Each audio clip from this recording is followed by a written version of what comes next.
822 Grove. It's on the right side, it's on the south side going up just to the top of the hill. So stop share. They'll be here. You got a glass? Yeah. You said it, not me. Thank I'm you so not- much. I don't know that in there. Sure, and hit this for green if you are gonna speak. I call to order the City Council and Planning Commission for January 30th, 2023 for our joint special joint meeting. I ask that you all rise with me for the Pledge of Allegiance to the flag of the United States of America. I pledge allegiance To the flag of the United States of America and to the republic for which it stands, one nation, under God, indivisible, with liberty and justice for all. I would send somebody for anybody that wasn't here. This is not a play favorites. It's just, I think if somebody wants to be here, it should be here. Let's do roll, and for that, I'll go to City Council first. Sure. Demore, present. Shields is absent. Wagner. Here. Walker, present. Murphy. Present. City Council has a quorum of 4 and 5. And then Planning Commission. Mhm. Okay. So Buck is not here presently, but on his way. Detmer. Present. McSweeney. Present. Meridian. Present. Newman is absent. Hall. Yeah. Robson. Wilmot. Present. And Braddock is also absent.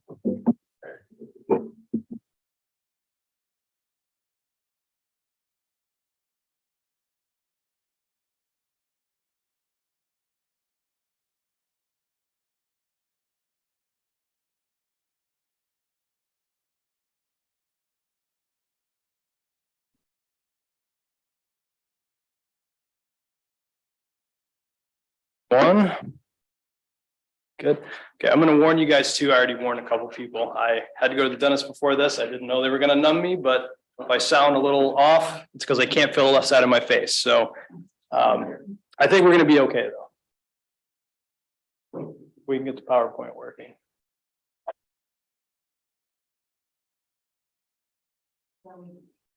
There we go. Okay. So you guys have all the slides in front of you. Go ahead and take notes. I'm going to take questions at the end, so please hold on to those questions. As we go through it, for those of you who've already looked through the materials, you know there's a fair amount of overlap. I mean, we're going to look at different sources of ethical rules that apply to the Planning Commission and to the City Council. But some of the, you're going to see some common themes as we go through this stuff. So what are we talking about when we're talking about ethics? I mean, we could go around this room and, you know, we could have several different opinions as to what is and isn't ethical in a given situation.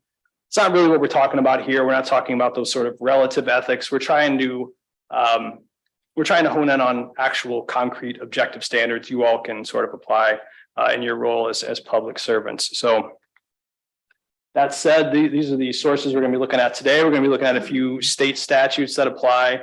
The Planning Enabling Act, which obviously only applies to the Planning Commission members. Incompatible Offices Act, which applies to all of us. Standards of Conduct and Ethics Act applies to all of us. We're going to look at a few common law principles as well, just things that have developed through the case law over the years. We're going to look at local ordinances. We don't have a comprehensive ethics ordinance presently. I did send a draft one to Shane recently, and that's going to be something we'll probably end up adopting down the road. That's going to have broad application to every public servant. Doesn't matter whether you're appointed, elected, or just a public employee. But there are some ordinance provisions that are going to come into play today. So, and then finally, we're going to look at the bylaws. We have bylaws for the Planning Commission that apply here too. But again, you're going to see there's a lot of overlap between the statutes, the ordinance, and the bylaws for the Planning Commission.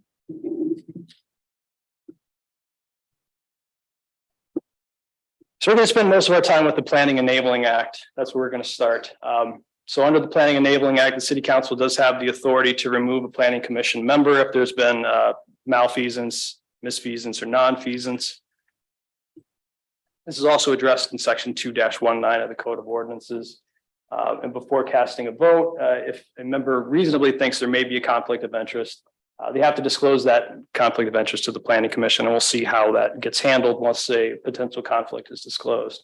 And in fact, the failure to do so constitutes malfeasance in office, which can be grounds for removal from the Planning Commission. So if there's potential conflict, that person is disqualified from voting on the matter, if so provided in the bylaws or by a majority vote of the remaining Planning Commission members. This you're going to see repeat several times for the Planning Commission. This is just how we're going to handle conflicts. If you think there may be a conflict, you raise it to the Planning Commission as a whole. There are going to be some instances you'll see in the bylaws where there are specific examples where it's going to be very clear whether there's a conflict or not. And then what's going to happen is the Planning Commission as a whole is going to, or the remaining members of the Planning Commission are going to vote on whether a conflict exists, and we'll see what that conflicted out member has to do. So, and the act empowers the Planning Commission to define what constitutes a conflict of interest in the bylaws, and that's exactly what we've done in the city of Petoskey and the Planning Commission's bylaws. So, the bylaws do provide a non-exhaustive list of examples of what constitutes a conflict of interest. And that includes, again, some of these are going to be very intuitive. You're going to, I mean, some of these are no-brainers, but deliberating on, voting on, reviewing a case concerning you seems pretty clear. Case concerning land owned by you, or which is adjacent to land owned by you. A little less obvious, that one. Cases involving a company or entity which you own, or you have a relationship, or you stand to, reap a financial gain or loss, depending on the outcome of that particular issue. This is a little bit duplicative here, but I mean, any case really, this is more broad than the previous example. But if there's any pecuniary benefit to you, there's a conflict. An issue involving a member of your family, or when your employer is involved as an applicant, or the employer has a direct interest in the outcome.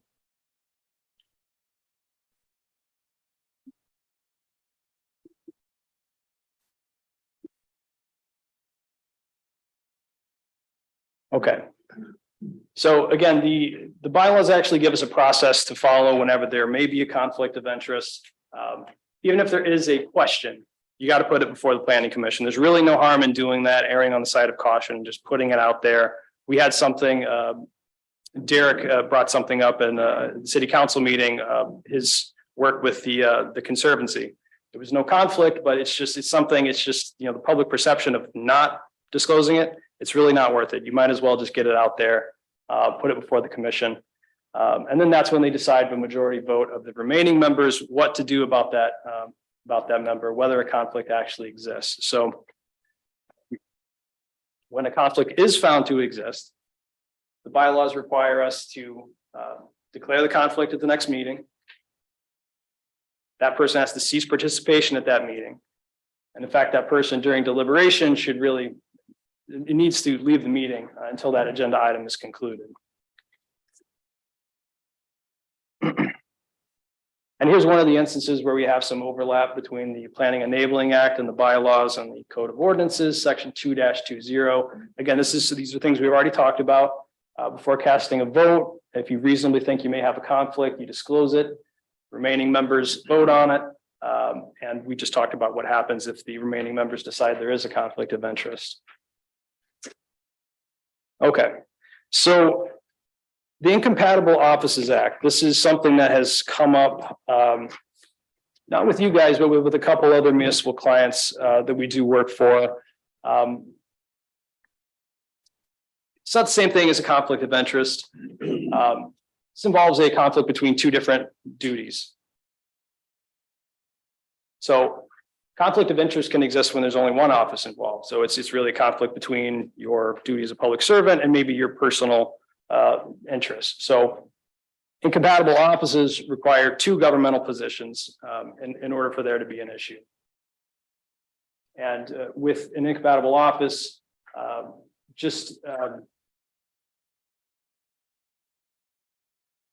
so you'll see as we get a little bit further into it, it's not with these types of issues when you have an incompatible office. Sometimes abstaining from that particular vote is not going to fix the issue. And we'll see what the statutory definition. So essentially, with limited exceptions, a public officer may not hold two incompatible offices at the same time. And we actually have a definition from the Incompatible Offices Act, which we'll see, I believe, on the next slide. But the purpose is basically to preclude any suggestion that a public official is acting out of self-interest or hidden motives because of a conflict between the two offices.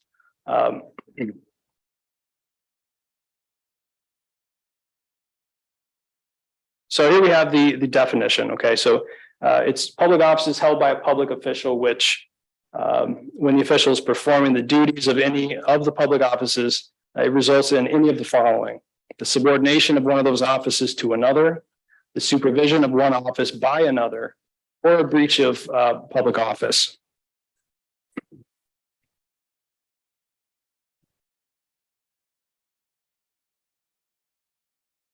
So the question here under the Incompatible Offices Act is not whether the public official will be affected, but whether there exists the possibility that the official's actions in one office will be influenced by the other position. And there has to be an actual incompatibility. The fact that a breach of a duty may occur in the future is not enough. So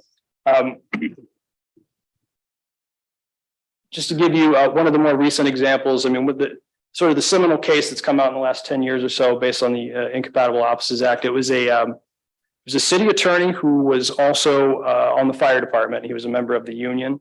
The union contract was up before the city. And that was one of those cases where the court said, well, there's a clear conflict of interest here because he's kind of torn between his loyalty to the fire department and the union on one hand and the city on the other. So this isn't going to come up terribly often. And one of the more, probably one of the less clear examples that came up recently was another client. It was an employee who was, I believe, on the Public Works Board, and they wanted to take a position working part-time as a snowplow driver, working in the same department. So that was a problem. So these are the types of things. Again, I'm going to kind of conclude this. You'll see at the end of your slides with just sort of some basic rules, some do's and don'ts. But bottom line is, if it's even questionable, you can reach out to Shane. Shane can reach out to me, and we'll get you a more formal opinion as to whether there may be an incompatible office or a conflict of interest. So this is probably, this is not necessarily intuitive, but abstaining from official actions in order to avoid the incompatibility does not remedy the breach, because abstaining in and of itself is a breach of your duty. So if you have, just use city council as an example. If you hold another office, it's incompatible and you think, oh, well, I'm just going to abstain from this particular issue, or even on the planning commission, the same principle applies. That's not good enough. The offices are incompatible, and we'll see that the planning commission bylaws actually address this situation. But vacating one of the offices is the only solution. So here's the provision I was talking about under the bylaws. So if a planning commission member is appointed to an incompatible office, on the effective date of the appointment, the commissioner automatically resigns from the planning commission. And then if you hold another office and are appointed to the planning commission, and the previous office is incompatible, then on the effective date of the appointment to the commission, that shall result in automatic resignation from the other office.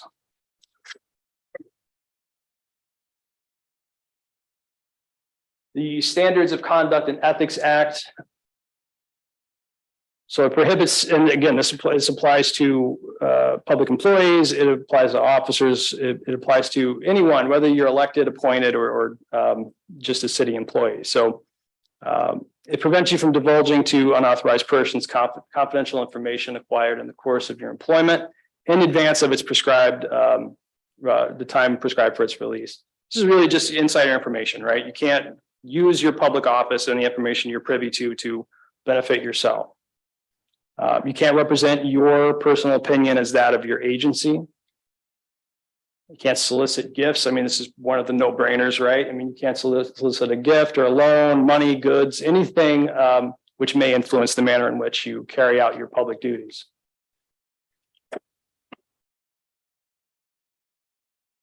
Just continuation of the list. You can't engage in a business transaction where you may gain some pecuniary benefit as a result of your position or authority. can engage in or accept employment or render services for public or private interest when that service is incompatible or in conflict with the discharge of your official duties, or when it may tend to impair your independence. Can't participate in the negotiation or execution of contracts, making of loans, granting of subsidies, fixing of rates, issuance of permits or certificates, or other regulation of or supervision relating to a business entity that the public officer or employee may have a financial or personal interest. So now to the common law principles, and basically what the common law has told us is that it's patently improper for a member of an appointing body to appear before a subordinate body, but it's a little more nuanced than that. So I mean, for you guys, I mean, we have the planning commission and the city council here, right? You guys, the city council, you appoint planning commission members. It's not quite as simple as a city council member can't appear before the planning commission. So we're going to get into the more nuanced rule here. So, but here's one example. Planning commission member is appointed by the mayor, subject to city council approval. So the general principle is that it would be improper for a member of city council to appear before the planning commission if the council member has a personal interest. So that's where the nuance comes. It's not just by virtue of that dynamic of you're the appointing body, you're the subordinate body. You can never have a city council member in front of the planning commission. It's more nuanced. The city council member has to have some sort of personal interest in the issue that is before planning commission. So in this scenario, if this happens, if there's this dynamic and the appointing body member does address the board, does appear before the board, that decision is void. I mean, it is as if it never happened because there's a presumption of duress there. And the reasoning is pretty simple. We have a few quotes from some of the seminal cases that have come out in the last 10, 15 years, but it's basic to due process that in all judicial and quasi-judicial proceedings, the deciding power must not seek to serve other than that of the voters, taxpayers, members of the general public, justice and due process. Public officials must serve the public interest to the exclusion of self-interest.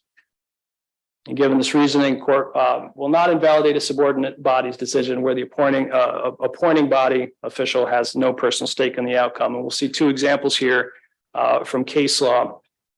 So in one case, the city commissioner appeared before the zoning board of appeals to represent his brother and sister-in-law with respect to a special use exception. This was kind of a weird set of facts. That city commissioner was also a contractor on the side. So pretty clear he shouldn't have done that. But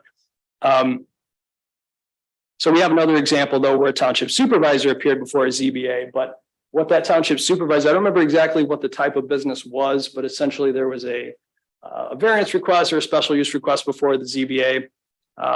Township supervisor had no stake in that business, didn't really care from that standpoint. From a personal point of view, he just addressed the ZBA and said, look, just based on our master plan, this is inconsistent. It's not good for the township. So in that scenario, again, there's that dynamic of the appointing official being in front of the subordinate body, but he had no interest in the outcome. So the court said there's really no problem there. So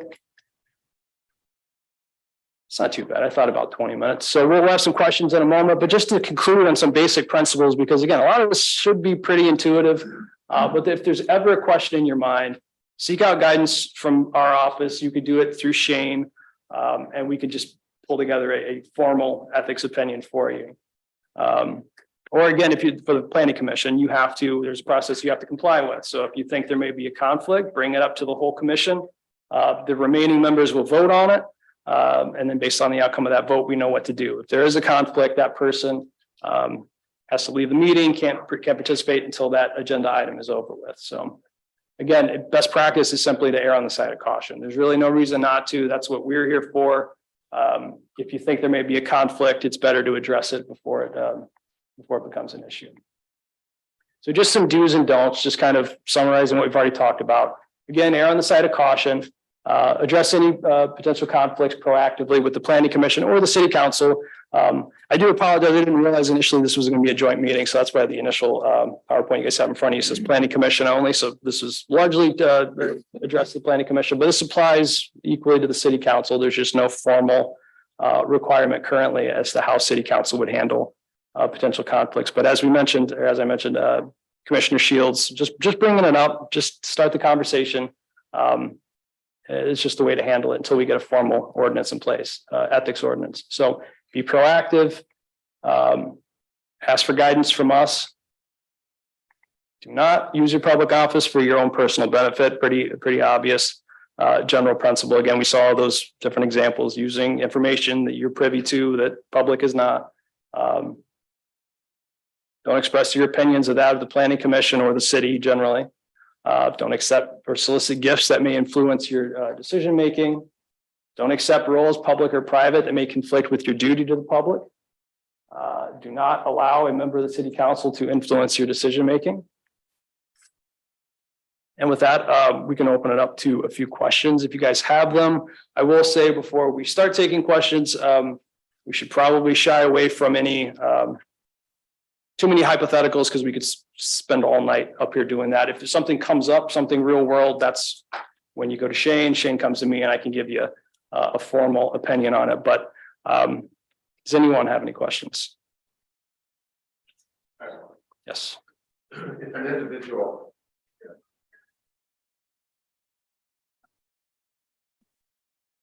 If an individual excuses himself, is he allowed to sit in the audience and participate in discussion when it's public comment can be made? Is that appropriate or inappropriate?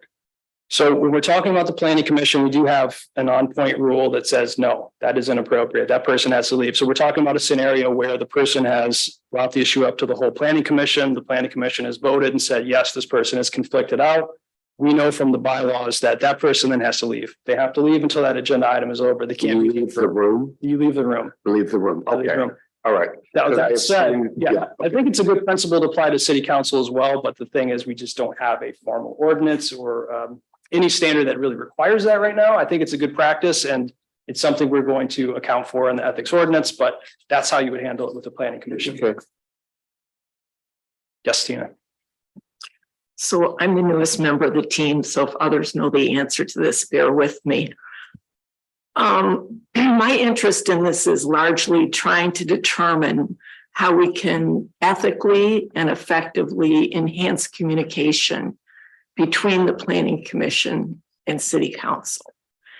And my experience anecdotally thus far is that people are confused about this. There are some people that feel that we speak, each of us, only as a body. There are others that seem to think, for example, if I'm confused about something that happened at a planning commission meeting, that I could call a member directly to sort of say, what was that all about? And there's others that feel that's inappropriate because that's only one person speaking. Threw a lot at you there, and if you don't know the answer, but that really is, I think, something that's real important to enhance communication. Yeah, and this kind of goes beyond the ethics issues we've been talking about. And we did, we hit on the one point that says you're not supposed to represent your personal views as that of your body, but I don't think that's exactly what you're talking about, because it would be inappropriate to say, we as the city council, this is our view. Because again, we have several different members with different viewpoints, and that would be improper. But I don't know that really touches on the ethics issues. There certainly can be communication between the two bodies, but it's I don't know that I'm answering your question, but I don't think it's really an ethics issue that we're talking about. So can you just tell me what's the proper scope of that communication then? Between city council members and planning commission members? Correct. You can certainly, you can attend meetings and ask those questions during a planning commission meeting. That's fine. Again, where we get into the issues is when I would think this is going to be pretty rare, but when you have some stake in the outcome, whether it's your property, it's a neighbor's property, it's a family member's property, but just general principles where you could certainly, just as any member of the public, go to the planning commission meetings and ask for clarity on where the body stands on a particular issue. Do I have a stake in the outcome if I'm a city council member that will be voting on that matter subsequently? No, when we say stake in the outcome, we're talking about, separate and apart from your duty as a public servant. So if you have no personal pecuniary interest in the outcome, it's just generally trying to do what's best for the city, there's no conflict there. So one-on-one communication between planning commission members and city council members on an individual basis to exchange opinions and ideas and thoughts is perfectly appropriate. Yes, yeah, that's fine. I mean, you don't run obviously into any open meetings issues when you're doing that. I mean, you have to obviously take it with sort of a grain of salt. You're talking to one person out of a collective body. So, but no, there's certainly no ethical issue there, and no issue from an Open Meetings Act perspective either. Any other questions? Who enforces this stuff? Well, to some degree, it's self-policing. I mean, the members of the public could conceivably file, writs of mandamus if you're not complying with ethical rules. And I don't see it happening here, yeah. but I was just wondering what the process is, do you call the city manager? Do you call the city attorney? If you saw something, even if it's not, let's say it's not in the city, but it's in the county. Mhm. If you saw something through the county operations or a township, are you able to, who do you call regarding the issues?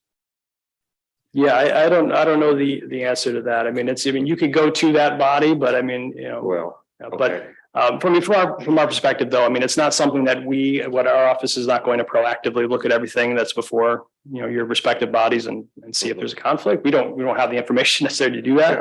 So that's why it's important for you guys to know all these sort of rules, so you can kind of police yourselves, it's kind of the whole point, so.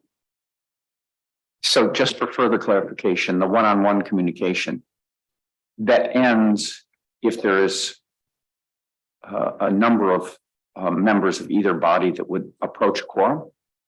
Right, yeah, that's where you start to get into open meetings issues, when you have a quorum for either body, but yeah, that's separate and apart from the ethics issues we're talking about today. I mean, the notion that individual members would communicate with, I would expect that to happen. I mean, there's no ethical issue there.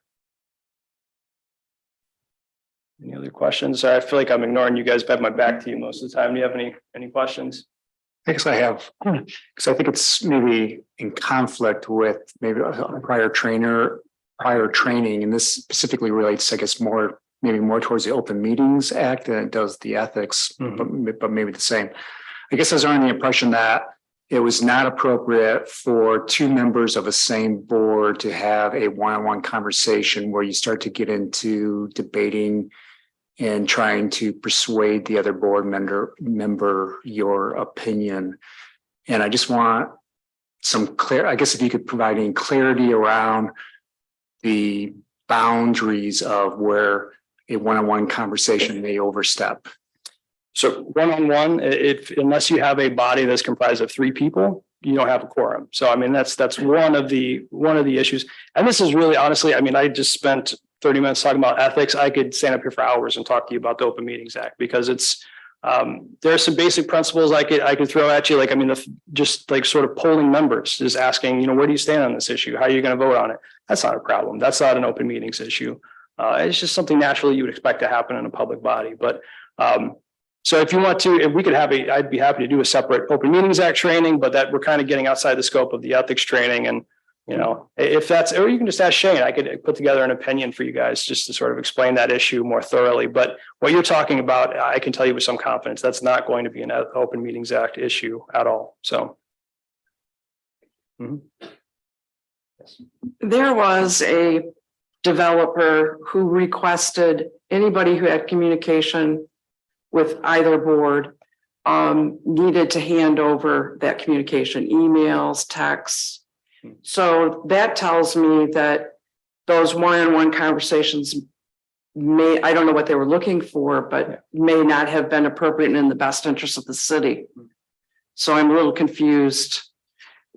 I don't know that it's good advice to say, yeah, talk all you want, one-on-one, no problem. I'm sorry, what was the scenario, the developer? Who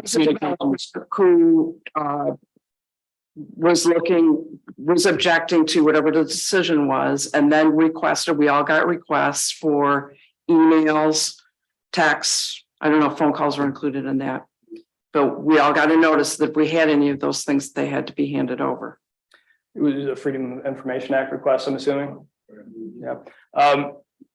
That is something that Sarah and I are going to have to coordinate on, and that's a scenario where you guys as public policymakers, you are subject to several privileges. And I mean, your internal debate is not normally something I would turn over. That's deliberative process privilege. You guys can talk amongst yourselves. That's not generally something that you would provide in response to a Freedom of Information When Act you say request, talk but- amongst yourselves, are you talking about at a meeting or are you? No, no, it doesn't have to be in the context. of the Wow, meeting. this goes against everything that I have been taught. So I'm very surprised to hear this. Yeah, we may want to have a separate Open Meetings Act training, just so we're clear on these principles. I mean, this happens all the time. Right, All the time, because you can only accomplish so much in the context of a public meeting. It's your decisions have to be made here. You can't be talking and debating when there's a quorum via email. You can't do that to get around open meetings issues. But if we're talking about one-on-one, less than a quorum, talking to each other about issues, that's not an Open Meetings Act issue. I do have issues with potentially producing that type of internal exchange, but that's sort of another, we're getting into a third topic now, but right. Well, actually, I would appreciate that being clarified. I know that it's in the things that I've read about the planning commission is that you should not be discussing it outside, that it needs to be deliberated. We have to keep an open mind until we have everything before us. And that those kind of tete-a-tetes don't seem like they really yeah, and fit in with what we're supposed to be doing. unless there's something that's baked into your bylaws that again, when I was putting this presentation together, it was with the, focus on ethics, right? So all the other provisions in the bylaws, I wasn't really paying attention to. What is baked in the bylaws is the ex parte. So we can't talk to developers or their associates or neighbors or someone who will have financial benefit. Yeah. We cannot talk to them. Mhm. And if we do, we have to disclose that at our meeting. What surprised me is because we did have a previous one where basically what I heard is don't talk to each other privately. It's not kosher. So like I said, I feel pretty confused about this. So I would like clarification on what are appropriate topics. For instance, I'm comfortable if a city council member were to call me and say, what are the rules for? I would be willing to answer those questions. And if I couldn't, and maybe I would choose to anyway, send them to Zach to ask those questions. However, if I get a city council member asking me about a specific project that I'm not comfortable answering because I will always say, I don't speak for the whole board and, look at the minutes. I'm not comfortable having that kind of conversation based on what we have learned in the past. Yeah, and I think it may be a good idea to just put together some general guidance because it sounds like the topic, and it seems like several of you are interested in this, and that is communications outside the context of meetings, right? So Right. I could put together I'll talk to Shane about it, but just a general, and we can circulate it amongst all the members. But yeah, that's a principle we can sort of clarify a little bit. I mean, there's a line to be drawn. I mean, there's certainly, you get to a point where some communities have tried to get around the Open Meetings Act by, we're not in a meeting, we're just emailing each other. If it's a quorum, if you're debating, if you're deliberating towards a decision, it's a meeting. So there can be issues, but it's just, when you're talking about the hypotheticals I've heard is one-on-one communications, less than a quorum. How are you feeling about this particular issue? How are you going to vote? Those are not Open Meetings Act issues. And unless there's something in the bylaws or the ordinance that I didn't see when preparing for this ethics presentation, it's not something that's improper. And it's something that I would expect to happen in any public body. Right. It would be nice to be able to communicate what the policies are for the planning commission to the city council. We can pretty much just say that we will be doing this next training then for this. For Open Meetings Act, are you good with that? Yeah, whenever you want to schedule it. Maybe opens meetings and ex parte. Well, it's going to be part of it. It's going to be part of It's it. the same thing, isn't it? Tied in. Yeah, they overlap because I mean, really, the concern is, Yeah. not complete overlap. I see what you're saying. Some of it's borderline ethical issue too, but yeah, we'll get that put together in the near future. Matt, just to follow up, and again, if you want to defer this, it's fine, but point of clarification, are you saying that a round robin outside of a meeting to determine a vote outcome is not a violation of the Open Meetings Act? You say round robin, are you talking about just two people talking to each other? I'm saying one person making calls to figure out who's voting for what, one at a time, to determine a vote outcome. That's my question. There's actually, and if I'll make a note to send it to you, there's actually a case that I read where that exact thing happened. I want to say it was a mayor polling city council members one-on-one. And they said that was not an Open Meetings Act issue because there's not a quorum, it's one-on-one communication. And that's just, I mean, I think it's something that you just sort of expect to happen. I mean, it's, I can send you the case. I don't recall as I stand here whether it's published or unpublished, but Whatever you send me, send everybody. Yeah, just on that same line, we were discussing some issues of the Open Meetings Act, and I'll be asking you some of those. If we're going to discuss this, the Attorney General's current handbook on the Open Meetings Act has some specific language on one-on-one communications and what the limits are. And what you've said seems a little at odds, but I don't have it before me and I don't want to say that, but I might be asking you to comment on a few of those sections if it seems at odds with. yeah, of course. And that's one of the first sources that I go to as well. I mean, we look at the handbook, we look at the advisory opinions that the Attorney General issues. So we'll take a look at that too. And it'll be part of the presentation. I guarantee it. So. Anyone else? Ms. Walker. Thank you, Mayor. I've actually asked this question several times about one-on-one communication, because in the absence of a meeting of the whole, which is the planning process for county government to have their monthly meetings, in this context, the city council meets twice a month. And we would have to have a meeting of the whole before both meetings to discuss business. It's very common practice for elected officials to talk one-on-one in advance of a meeting.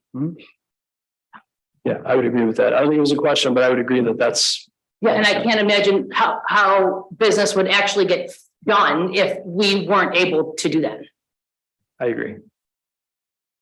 Any other preferably ethics questions before we, because we'll be talking quite a bit about the Open Meetings Act, it seems like, so. I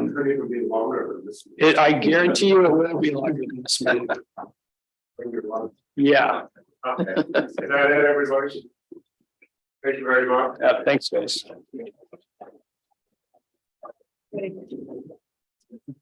Next, we have the Darling parking lot Walker parking study. I'm going to turn that over to Shane and Zach. Is that, you want to hit that?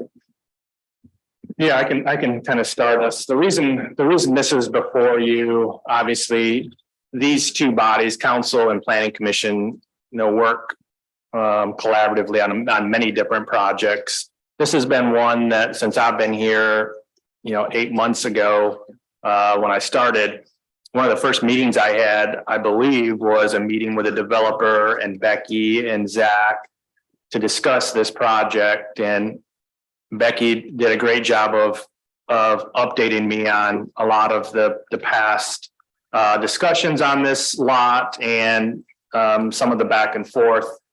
But the developer, I'm a big proponent of providing a developer the detail that they need to be able to put a constructive document together. And I really didn't feel like I had a good basis to go back to the developer with when you look at putting a concept together, there was a number of things that were not clear in my mind what both bodies and the community at large was interested in seeing.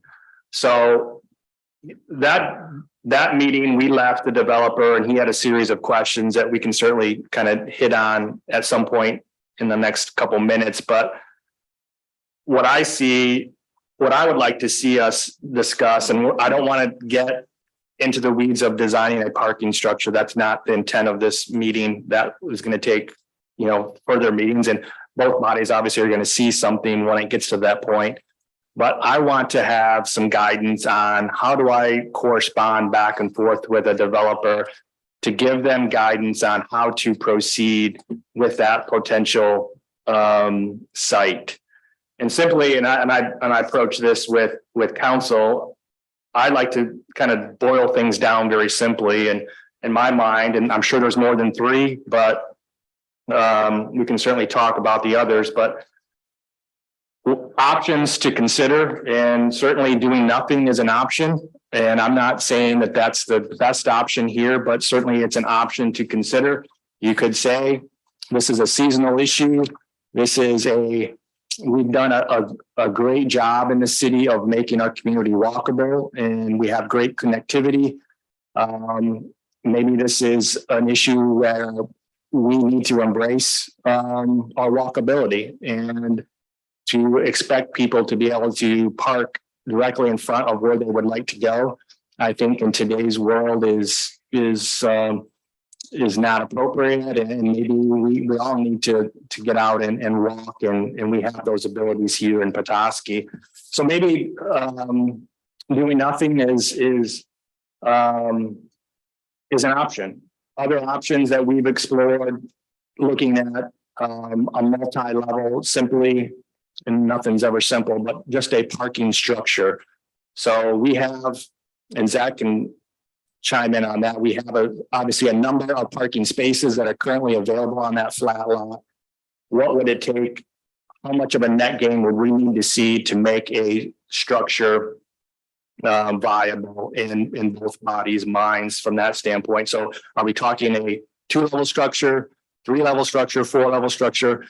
And one of the things that has been hammered home in the short time that I've been here is visibility is everything, which I certainly appreciate. I love driving down Petoskey on my way into work and just seeing that first glimpse of the water. It's wonderful, and it'll never get old, I'm sure. So certainly we need to look at, visibility and what we're all interested in seeing on that particular site and what appetite we have for height on that particular site. So that's another question that we need to get answered again, so we can go back to a developer and say, this is the appetite of our community for this particular site. And so we can provide that feedback. And then, or the other option is, are we looking at a mixed use development where we combine a parking structure with a attainable / workforce housing project where we can check kind of both initiatives or check both boxes at the same time. So as I see it, those are 3 options that we could discuss this evening. Obviously, if there's many more, we can certainly touch on those as well. But the point of this discussion, just to bring it up globally, if you will, conceptually, is to provide us as staff feedback on where we go back to a developer to answer really specific questions that they're asking. So we can be, a developer can be very specific on what they're going to be proposing. And then we as staff can be very good with our feedback to a developer. So the worst thing that I like, the worst thing that I don't want to do is have a developer spend a lot of time, money, resources, putting a proposal together that is essentially dead on arrival before it even gets posted publicly. So I want to just provide that developer feedback guidance on this is where I think we could go. Not that it's a done deal by any means. There's going to be a lot of oversight because this is a critical piece of our downtown. So there will certainly be oversight, but this would be the bullet points that you have to hit on a minimum basis to really move this project forward to that next step. So that's really the purpose of this evening, just to kind of talk conceptually about the appetite for that particular lot and what the feeling is with each of the bodies here, Planning Commission and City Council, on how to proceed most effectively for that lot.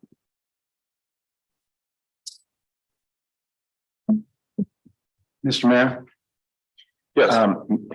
In addition to the city manager and planning, the new planner being new, there are a number of us who have not been involved in this discussion at any prior time. And I would suggest that it might be appropriate to bring us up to date. We've received some materials that we've reviewed historically. I'm not even sure that the planning commission's ever been involved in this discussion prior. Have they, Cynthia? The point being that an overview and history of what's been done on the numerous, what I understand to be the numerous occasions that the Darling Street lot has been discussed might be beneficial to those of us that are relatively new to the subject. Mayor, I can have Becky provide an overview of kind of where we've been and some history on that particular lot. I have a brief synopsis, chronological order of what has been done. So I arrived here in 2005, and just prior to that, in 2004, Walker Parking Consultants had done an overall survey of parking needs in the downtown. And it's the most comprehensive survey that's been done over all of the years. In that survey, they suggested that a good place to start could be in a combination with the county, that has come up many times over the years, is to combine the park garden lot and the county lot, put a roof over it and create parking in that area. So they said in that study that we were 187 spaces, our deficit was 187 spaces. 157 of those were in the east zone, which you can see is from towards City Hall from Howard. That study was updated in 2013, and our deficit was thought to be even more at that point because we had three major events happen, three small events happen in downtown. One was Petoskey Plastics came and took up several spaces in the Seville lot.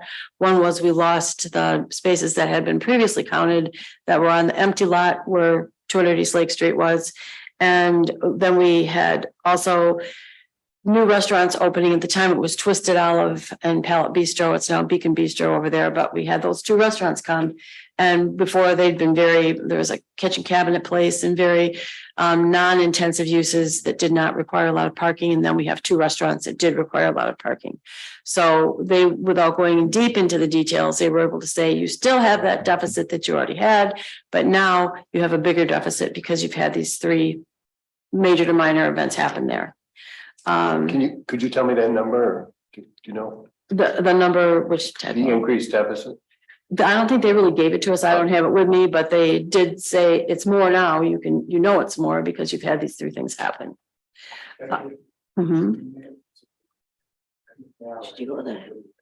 Valid is that the Walker study in 2014 said 187 spaces, and they also gave credit to 95 spaces in the employee that was kind of primarily used for employees where the hole on Lake Street is. Yes. Currently, is that correct?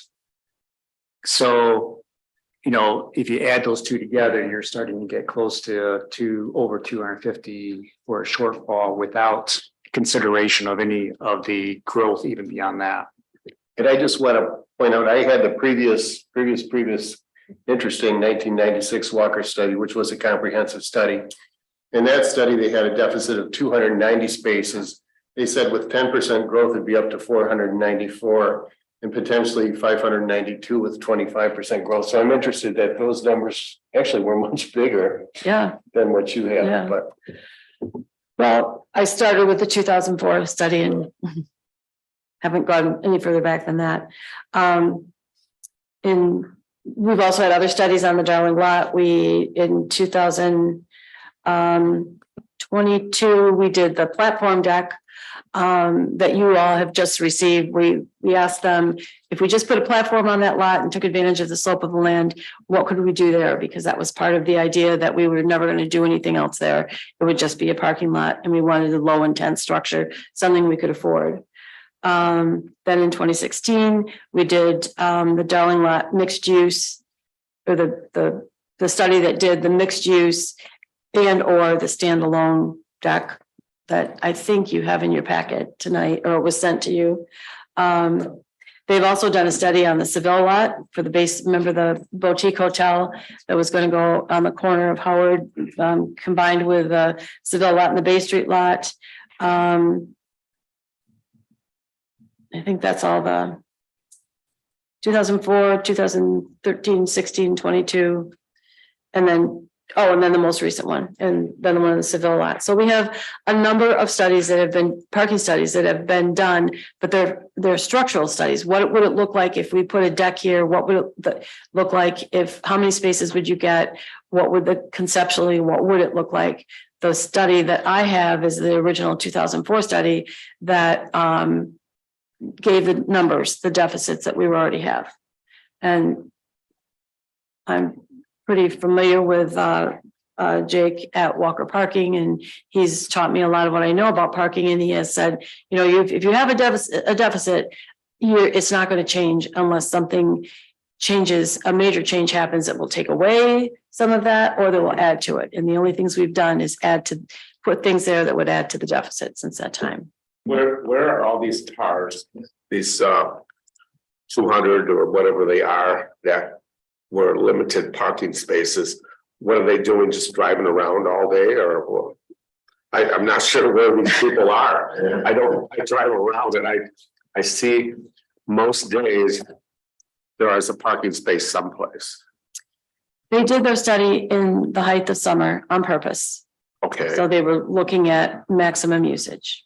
So Study. but does that mean these people, these 200 people drive into town and because there's not a space, they just leave? I don't have that answer. Well, I'm I just- think they drive around until they find a space. We do have parking management that encourages turnover. You know, So maybe pretty soon they can find a space. okay. Maybe they park in the residential neighborhood and they walk in. I do know anecdotally from merchants who tell me they stand in their stores and they see people circle and circle and circle.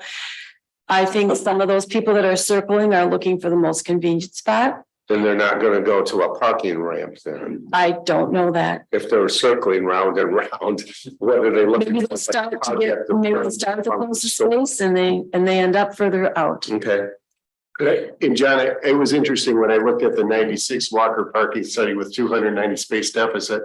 They did the study in August of the previous year during a busy time. And at that, when they were doing the survey, they pointed out that 85% of the spaces were full.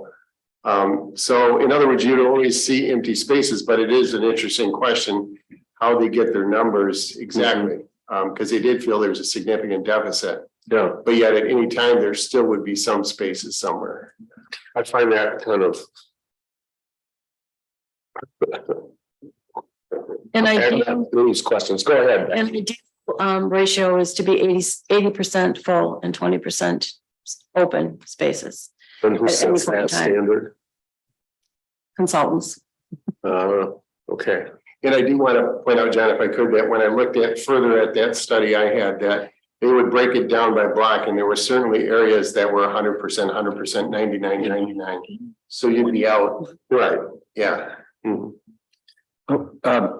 Arguing against parking seems kind of un-American, especially in the state of Michigan, but that's not my question.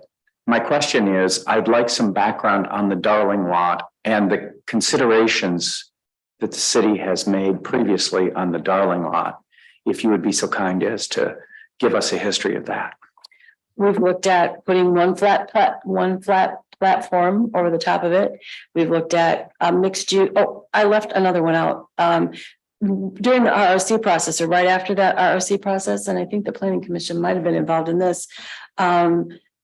Mission North, who was contracted with the state of Michigan, gave us another plan for the Darling lot that was quite tall, had stacked parking where you put it on a Ferris wheel to go around.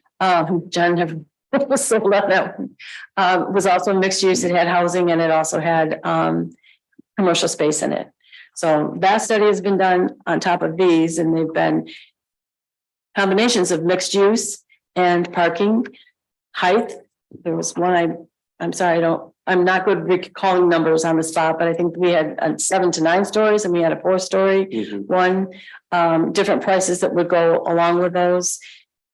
I like to say that we've kind of put together a library of what could be done there. And we have several volumes of different solutions for that lot. I feel like I'm not getting your question though. No, you're getting there. Closer. But it seems like from what I read, from the materials that were provided, there were recommendations made to just do a parking deck and Yes. not consider other options. And I'd be very interested to hear more about the rationale behind those decisions or those recommendations. The rationale behind that would be, there's always been a concern about height.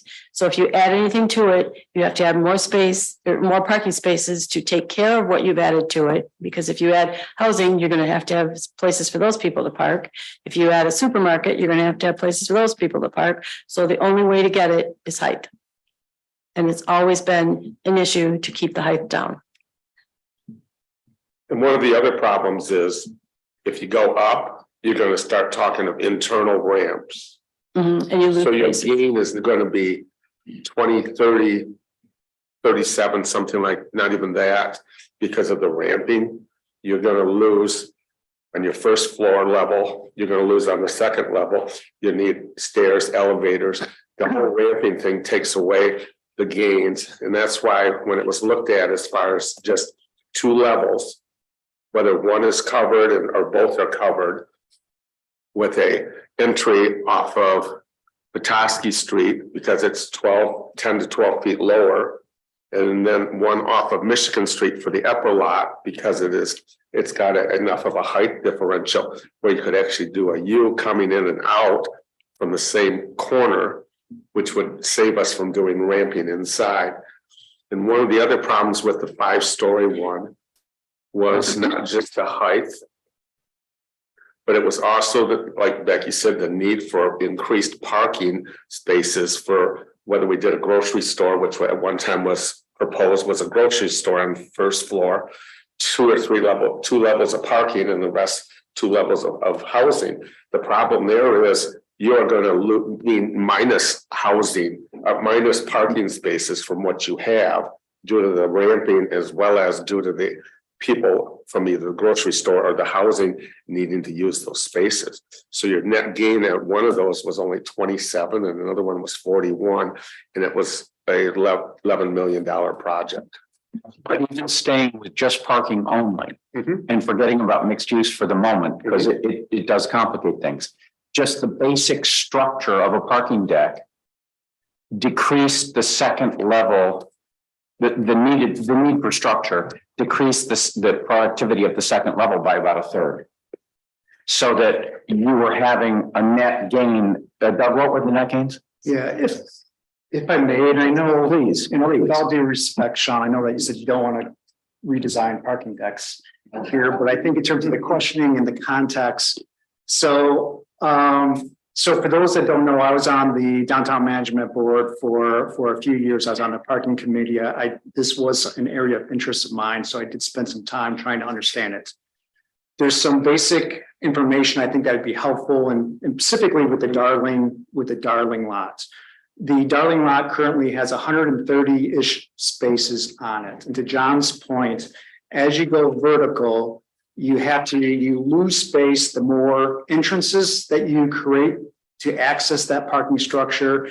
And as you go up, you have to add a ramp and you lose spaces there. If you have, in the studies that we have done, which is strictly parking, that you're going approximately 3 stories, it's less than 45 feet, you only have 67 spaces on the first floor in that scenario. So that gives you an idea of, if you have 2 entrances getting to the bottom floor, you add a ramp, you reduce the number of parking from 130 down to 167. So you're going to lose 35% of your parking by doing that. Then every level. I'm sorry. I said, I'm sorry. On the ground. So the ground now you have 130. Right. And so you convert that into a 2-level parking deck. First floor, you have approximately 67 spaces. It doesn't sound approximately, but you have 67 spaces. And then each floor you add 87 spaces. Okay, so you do lose about a third productivity with the second level. Yes, well, even right. So the last design that was parking only and a true parking structure, you had a net gain of approximately 150 spaces, and you were up and you went 3 stories up, which was, if you don't do anything above it, I think it was like approximately 35 feet tall. Okay. But you'd have to have that extra ramp, internal ramp for the third story, correct? Yes, don't get your microphones, please. Oh, I'm sorry. You'd have to have that extra ramp for the third story, and that's taken into Consideration, right? So now with this last design, I think what's important to note is it's sometimes referred to as a platform. And the advantage of this is if you notice, it's 2 stories taking advantage of the grade to the land, which is important on the Darling lot because there is a slope there. But it allows you to enter in one side of it at street level. And on the second level, you could enter in at the street level at the high end. And so now instead of having 2 access points into their bottom level, you're not losing as many parking spots. So one of the advantages of doing the platform is because you're not having as many entry points, you're not taking away from the parking. You get more parking out of it. Spaces? More spaces. Isn't that the one that was just This is the last one. Right. But this one limits yourself to only 2 stories. But I think it only added 60 parking And a net spaces. gain of 60, right? Right. So if you go more than that parking platform, then you're back to the point of adding ramps. So the one that adds 66 spaces, this last one, doesn't have a ramp. And so if you're on the first floor, you can't access the second floor. Correct, yeah. Right? So, and if you want to go higher, then you have to start adding ramps. And when you add ramps, you start to lose more parking spaces because of that. So Doug, it seems like the practical consideration you're making as you add these ramps, the cost, you clearly with 3 stories and the ramps can have more spaces than the 2 that we have proposed with no ramps. But you're also talking then what's the cost of doing this, right? For the. Yeah, I'm not even talking about the cost of it, but I guess the points that I would advocate for is that there is a parking need in Petoskey. And it's greater than 30 or 60 spaces. The Darling lot, because of the size of the property, the contour of the land, is the low hanging fruit or the most developed, the easiest place to get a material impact from it. And if we do anything other than parking, we have to keep in mind that we're taking away from the net gain of parking. So if we have commercial on the bottom, if we were to have commercial on the bottom, if we were to have residential on top, we're taking space that could potentially be available for parking. So there's a trade-off there. I don't mean to be the guy with 1,000 questions, but can you also, either Becky or yourself or somebody else that was there, speak to the issue of, it seems like the recommendation of City Council at the time and the downtown management were at the time that the platform deck was proposed was to not consider a solar roof or a green roof above the structure. Could somebody speak to that and why that decision was made?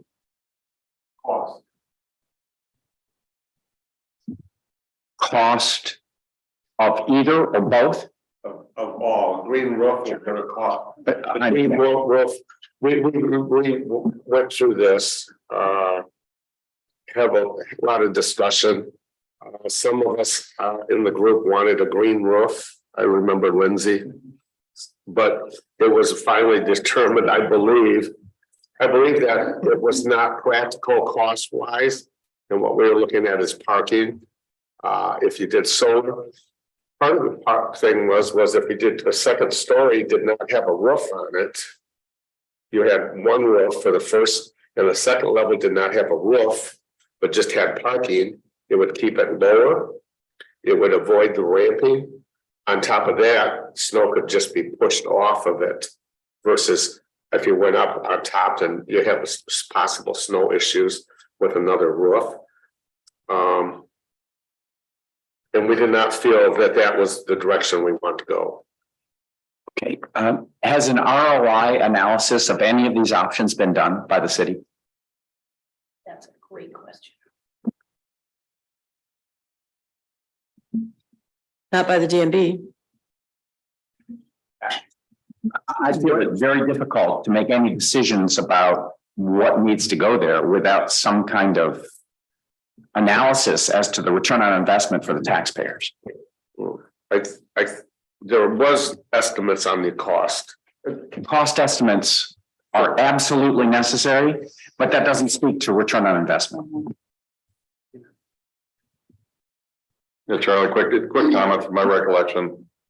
There's kind of two things. One is the net parking spaces, the other is covered parking and the value of that, that could be a positive for the city. The first question I wrote down is return on investment dollars. So the $10 million parking structure, what does that get us? Yeah. In real return and otherwise, like if we knew that was going to benefit all of our commercial shops, retail, restaurants, and so on, It becomes a no-brainer. there starts to become a return for sure. I agree, and I'm not a big parking structure fan, but we haven't seen anything like that. And I haven't anyway. And Shane, your question about what do we take back to the developers? That question has come up a lot since I've been serving in town. Is the return on investment that is seldom. There's seldom a calculation made. There have been other issues where it seems easy. Let's give a tax break to somebody because the taxes are going to start to come in at some point, down the road. But on the parking structure, I don't sense a return. Becky, you have estimates, don't you, on money wise on this?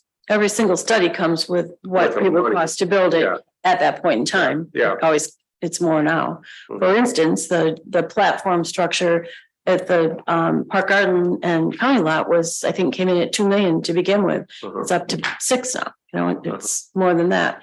So as time goes on, we have not been able to save the money fast enough to build the structure or the deck or the platform. And they ask what you have in savings now, So there's a good $1 million there. $1 million. Yeah. I got a question too in that regard. I was looking at the downtown strategic plan. And if I'm correct, I read the statement that there is the money to do this. Was that? It didn't really say what that was, but obviously you just said what kind of money you might have in savings. I think it mentioned that the parking meter revenues were $900,000 a year. Some people don't understand that. Obviously that money is not all sitting around. It's spent for many things. Could you elaborate on that a little? I think 900,000 a year is, we've saved this $1 million over several years. Out of parking revenue comes all the operations too. So if the revenue comes in at $900,000, it doesn't mean that that's what we have. Right. So, but we add to that every single year. Is that your question? Ms. Walker. Thanks, Mayor. So in terms of ROI, I think that that's a really good point. I always want to highlight that this is the only redevelopment ready site we have designated that is owned by the city. If it's going to be redevelopment ready, then that means we want to bring developers in to help us redevelop that site. If we're doing a parking structure, there's no developer that's going to want to invest in a parking structure. So that means it's entirely on us. And if you're looking at a ticket of 6 million or 7 million or 8 million or $9 million, $1 million that's been saved over the increase in the parking fees from the parking downtown, that's a certain pool of money that we would pull from to build a $6 to $11 million structure. But where is the rest of that money going to come from? And if that's coming from the general fund and our taxpayers, I think it's probably not a good use of taxpayer money to build a very carbon intensive concrete structure that's geared towards fossil fuel infrastructure indefinitely. No plans of a hub for public transportation, no plans for pickups or the use of rideshare programs. I just think it's a misuse of public funds, and I don't see how you're going to leverage in like public-private partnerships or public-public partnerships in the context of the lot that would be across from the county building as a public partnership between the city of Petoskey and the county. So if we're redevelopment ready, that means we want to bring developers in from the inside or outside to help us develop this lot to make it into something that we value. Our values are invested in our budgets and our proposals for development.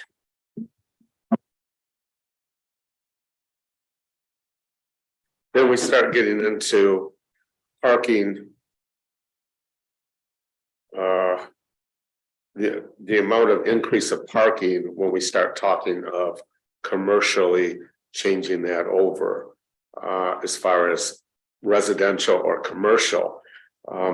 Like you were saying with the 3-story, you know, if you did 3 stories, you're gaining basically 50 parking spaces on the second lot level, and on the third, you're picking it up with 34 total increases. It just doesn't add up financially.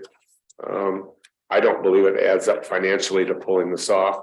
I will say this about parking. I've gone to several meetings representing the city as mayor. I've told a lot of you this story. I sat in a group, and the first night I talked to Pat on the phone, and I said, all I heard about was the greatness of Petoskey. They'd see my name tag and they go, oh my God, Petoskey, we love it. We love coming there. We love doing this, blah, blah, blah. You've got the water. They name all this fun stuff, okay? And I talked to her on the phone that night from the hotel, and I said, you know, I didn't ask the right question. I already knew all of this great stuff about Petoskey. I need to find out what are drawbacks for people coming up here. What makes this barriers? And I said, can you, you know, at lunch, there were 20 of us sitting around the table talking about what your city, what do you have for questions for the group? And I said, what are the drawbacks to coming to Petoskey? And one of them said, the cost of motels is high. And I had to say, I couldn't agree more, but 2 things about that. Number one, do you know the cost of Traverse City? Do you know the cost of Mackinac Island, Mackinac City? They go, yeah, it's all high. And I said, yes, it's all high up here. We're not alone on that. I said, travel on the shoulder season, spring and fall. That's what we do. And then secondly, they said, oh, it's so far to get up here from Detroit down to Grand Rapids. And I said, well, I guess that's what makes it a little special is you can't come here in an evening. And I said, what about parking? They looked at me and they go, what about parking? And I said, well, how is parking an issue for you when you get here? And they go, well, we're on vacation. We circle around and we look at what places we want to go in to see. And if we find a spot, great. But if we don't, we go and we park in the neighborhoods. And you can't believe how nice it is. They're lit, they have sidewalks that's safe, beautiful houses. And they said, so we walked 3 blocks. And then one guy says to me, he goes, do you know what it's like trying to take 2 or 3 kids across a parking lot at a mall in Detroit or someplace? It's hell. He says, you don't have that kind of problem of parking up here. And it really shook me up of going, maybe we don't have as big a problem of parking as we feel we have here. That's all. John, if I can, I'd like to make a couple of points. When we look at return on investments in parking, I don't think it's the same as a return on investment that you would for a commercial application, right? Like this is not, we are not here to make money on the parking, and really, I don't even know if it's truly a viable business, but instead, if you were to look at the return on investment, you'd have to understand the impact that would have on terms of the tax base to offset that investment that you made, just like you would with other types of tax incentives that you make. What you start to get into a lot of what ifs. If there was parking, if there was reliable parking, more long-term reliable parking, would more of the upper units in the downtown be developed? Would people be more comfortable living in town and take advantage of the walkability of this town if they knew that they had a reliable place for their car? what about the cost of not doing parking, and as parking starts to bleed out into some of the residential areas? It's a cute story if you're visiting, but what if now there's always cars parked in front of your house if you're in this kind of transition area right along our central business district? And so I think it gets a little fuzzy trying to tell like what exactly the return on investment is, unless you start to make a whole bunch of assumptions over what the potential growth opportunities to come. The argument for financing a parking structure and the means to do it has to be tied, most likely will have to be tied into some type of a TIF type financing with the downtown and the redevelopment there. We can look at Traverse City in terms of a formula, in terms of what they have done to help pay for these. And so there's options there. The last thing I just want to say, and specifically in regards to this location be a development ready location, I would just, my opinion, one person's opinion is it's a mistake to use that for something other than parking, that it would only compound the current parking issues that we have and would cause more bleeding into the residential areas. It would prohibit more growth in terms of our downtown to redevelop that for something else. And to Sean's point, it's not fair to developers to tell them that it's development ready when we really can't afford to lose the Darling lot with the current function that it has right now. So I agree with many of the points that you've made, Lindsay, and that you've made, Doug. I guess I'm still an East Coast guy at heart, although I love it here. I'm glad I made the move. But in the East Coast, there are a number of big companies that do nothing but develop parking lots.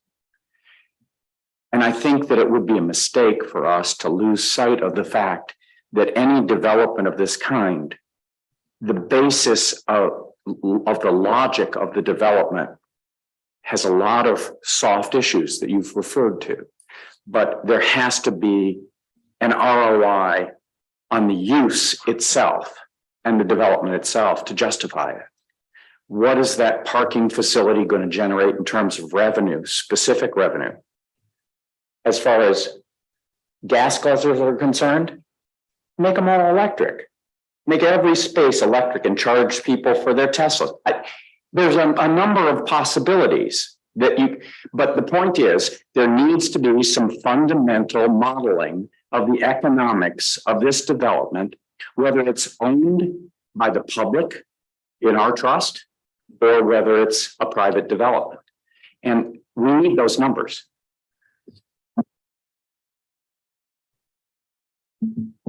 An adjunct question for me, even though it's moving forward, is who's the parking for? Is it for visitors? Is it for people who live downtown? Is it for local folks? I mean, who is this for?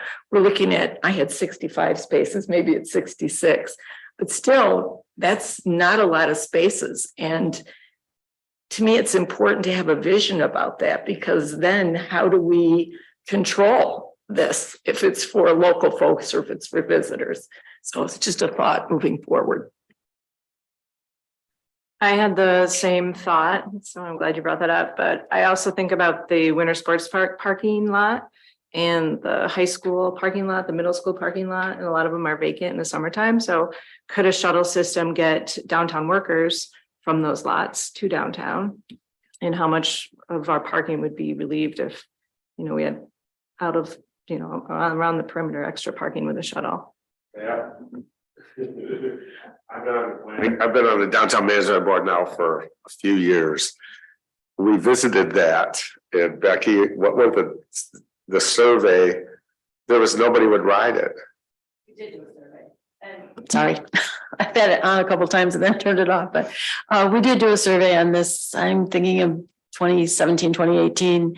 And people just, they won't even merchants would not say, I would ask my employees to do this. I would require them to do this. There are a few in town who say, if I catch you parking more than once in a parking space on the street, that's grounds for dismissal.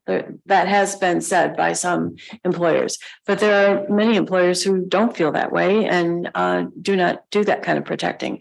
But the results of that survey, and again, I don't have it on the tip of my tongue, but it was pitiful. And we know that the employees are big violators because they want to be right outside the front door. And I mean, it's not that we did talk about Winter Sports Park at that time and having a shuttle go there. The answer was that we asked for Winter Sports Park and we were told that there's a children's camp there and that we shouldn't be shuttling people back and forth because of the camp being there. But, you know, answers can change and I wouldn't be opposed to trying that out for a summer. We've even talked about it, parking committees, but I'll pay you to ride that shuttle. It's a free shuttle, but I'll give you $1. I'll give you a punch card. Every time punch you've got, you can have $1 downtown dollar. We'll and see if the money for the shuttle, the driver, the continuous loop and the incentives would work. Honestly, I have very little faith in that. I've been wrong in my life, but I have very little faith in that from sitting in my seat every single day. Because we even talked to them about payment of if you wrote it 5 days in a row, you would qualify for a gift certificate of $25 or something like that. They want to be able, when they want their car or need their car, they want to be able to go and get it. They don't want to have to wait for somebody to pick them up and take them there. That was the feedback I got from when we were talking to merchants. And workers, they're not interested in that. Not at all. And they're public, these are public spaces in the public right of way. So you can't say you're not allowed to park there. The city can't say that. No. A merchant might be able to their employee, but the city can't say that. The only way we can manage that is say the spaces on the streets are 3 hours only. And then try to enforce so that they're only there 3 hours and they get it. They're more expensive there. It's a quarter in some places still in downtown, but it's 50 cents primarily. But if you park on the street, it's $1 an hour. So that's what the management, where that aspect fits in, is try to disincentivize, try to discourage people from parking in those spaces that we need for our customers. Mr. Wagner. Thank you. I think it was at our last council meeting where we talked about the latest Walker study. There was at least a suggestion that we look holistically across the city and not just at the Darling lot.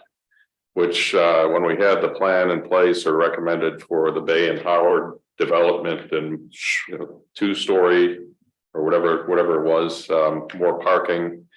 If you then said, okay, so Darling lot, could we sell that to a hotel developer?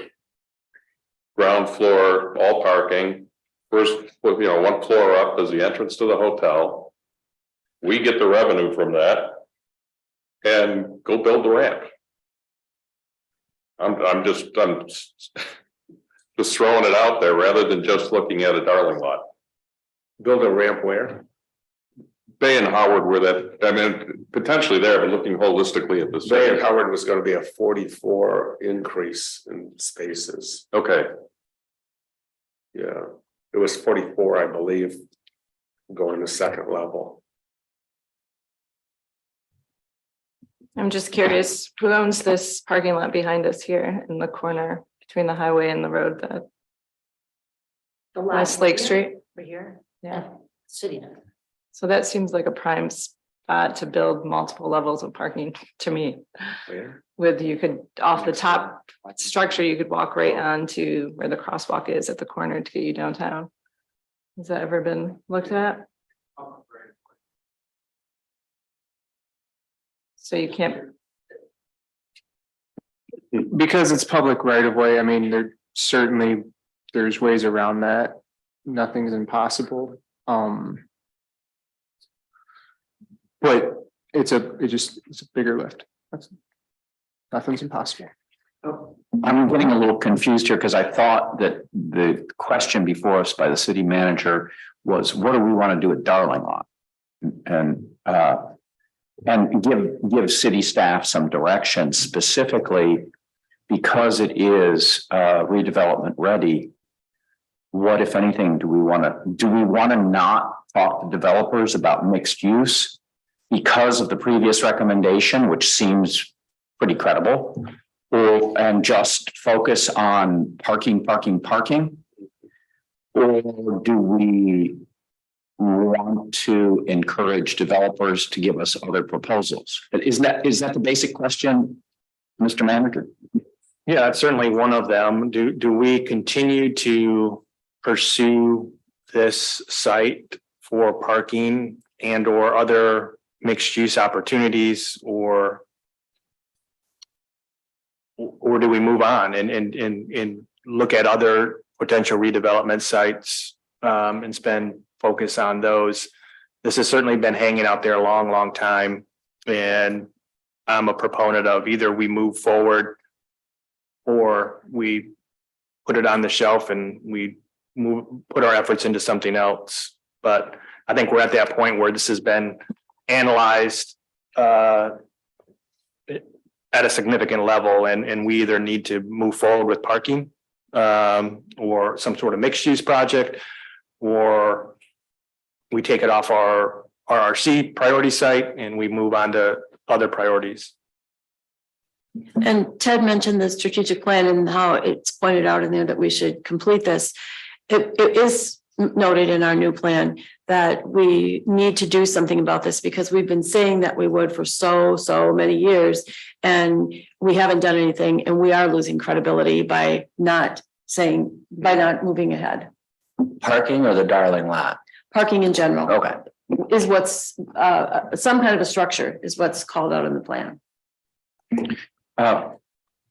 Shane, the information that was circulated, at least to us newbies, as I recall, said that the platform proposal, 2-level platform proposal, would have a cost of somewhere in the neighborhood of $39,000 per parking space for development in 2019 terms. It was 26,000, I thought.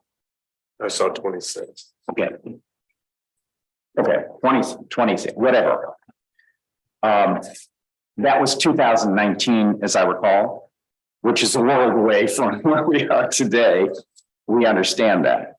But is it possible to ask city staff to give us some guidance in terms of revenue that could potentially be generated through parking there, whether it's gas guzzler parking or electrified parking or whatever the case might be, and that investment of $26,000 or $39,000 per space, is the city prepared to give us some guidance on the return on investment for that kind of a minimal proposal? Could I jump in there? If it would depend on how that structure were used. Do we want to make it an enticement for the people in downtown to park there that are the 10-hour parkers that are going to be there all day long, charge very little to have people park there? Or is it a desirable space because it's covered and if you're a resident, it could even be part of your rent and we could join with the tenants who get rights to park there? A lot of that would depend on the use of the structure and how you planned it. Parking structures rarely make money. So I don't think anyone's ever looking to make a profit from a venture like this. Your hope is that it will pay for itself. I was in the 2022, it was 37,000 per parking space, but if you eliminated the top floor roof, so you did 2 stories, it would come to 29,300. That was in 2022. So last year's report that I have here. It didn't include design costs. I calculated those in using 65 spaces. So with a roof, it would be between 41,000 to 43, almost 44,000 dollars. Design costs. The second one. And I think one important thing to note is that while I do agree we probably need more parking downtown, when you look at just the net gain of spaces, it's 66 spaces. And if you take that number we were given right around 6.2 million and just factor that into those 66 spaces that we're gaining, it's about $95,000 per space. That's a lot of money.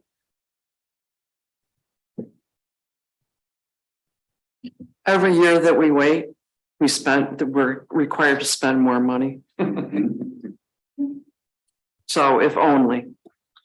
The only reason I see doing this parking ramp is not for mixed use, but I see it as, one is that it's overhead parking. Roof parking for individuals that are going to be, hopefully we'll get more people living downtown. We have been spending TIF monies on places, and I'm sure we will continue to as the buildings come up. But I believe covered parking is so important if people are going to live downtown. The other is, and it would increase the availability or the want of people to live downtown if they did have covered parking where they could come out and not have to scrape off cars and shovel snow and move it random, this side of the road to that side or where they're going to park. I think 2-story keeps it small. And if it isn't an increase in parking, I don't think we should do anything.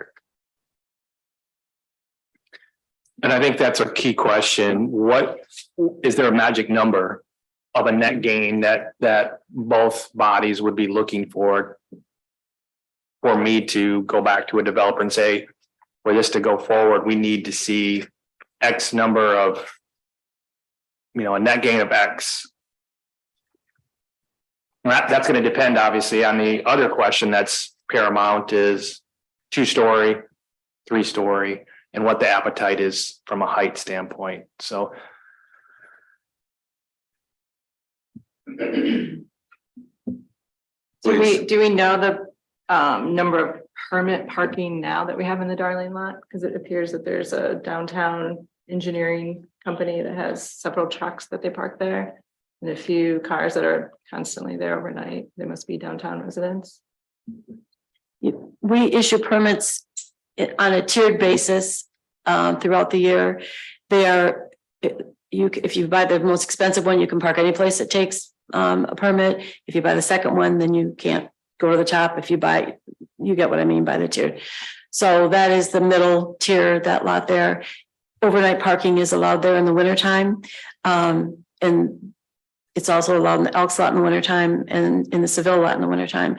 But that's because but not in every row because they have to plow. So the cars have to be moved. And if you're parking in one lot, you want to look and see, overnight parking this night, whether or not they're going to plow that night. So we sell these permits and they can be used in a number of different places. They're not used just for specific spaces, but permit parking is allowed in that lot, not in the first 2 rows up against the buildings, but all the way back from there. And you can park in there without a permit as well. That's why we get in the situation in the summertime when people who have permits, I have a permit, but there's so many visitors here that there's no place for me to use my permit. And it's a problem. Or someone who goes to lunch, they have a permit and they park on a permitted lot and they come back and all the visitors have taken all the spaces. So just because you have a permit doesn't mean we can guarantee you a space in a certain spot. We also have the problem in the future looking ahead, and that's on the electric car use, the EV. And you have 3 levels, 1, 2, and 3. The second level, I looked this up, the second level, it takes you an hour to charge for 10 to 20 miles to drive. So that's a long time to leave you.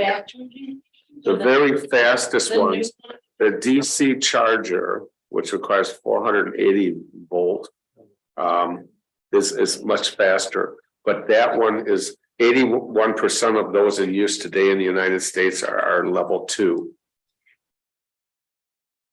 That technology changes constantly. It By does. the time we get a shovel. What we have to do, you got to also, I believe, add in the cost. If we do ramping with cars, we're going to have to build in some electric options there so that it can be increased as needed. Because if all cars do go electric, we're going to have the ability of those to charge in this thing as well. So it it's more planning on future stuff, I think, as well as what is the cost of that? Because that has got to increase the cost.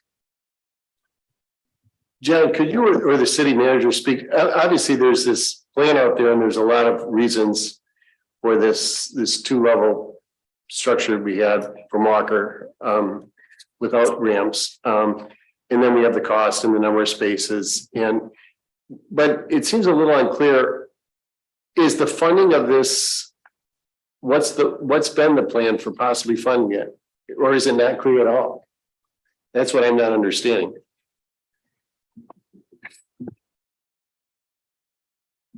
The parking fund has saved about $1 million, and that overage every single year has always been the intention, for as long as anyone can remember, that that would be used to create additional parking. It's also been used to maintain the parking that we have, to take care of the parking lots, repave them. We use some of it for the restrooms in Pennsylvania Park. We use some of it for purchasing the right of way on the rail corridors that went through the park. So there have been other uses. It does pay for operations as well. But every dime that is not used that way has been set aside to build some kind of a structure or at least create additional parking. The council increased parking rates throughout the city. And the understanding was that funding, that extra amount that was increased and made would go towards a parking ramp.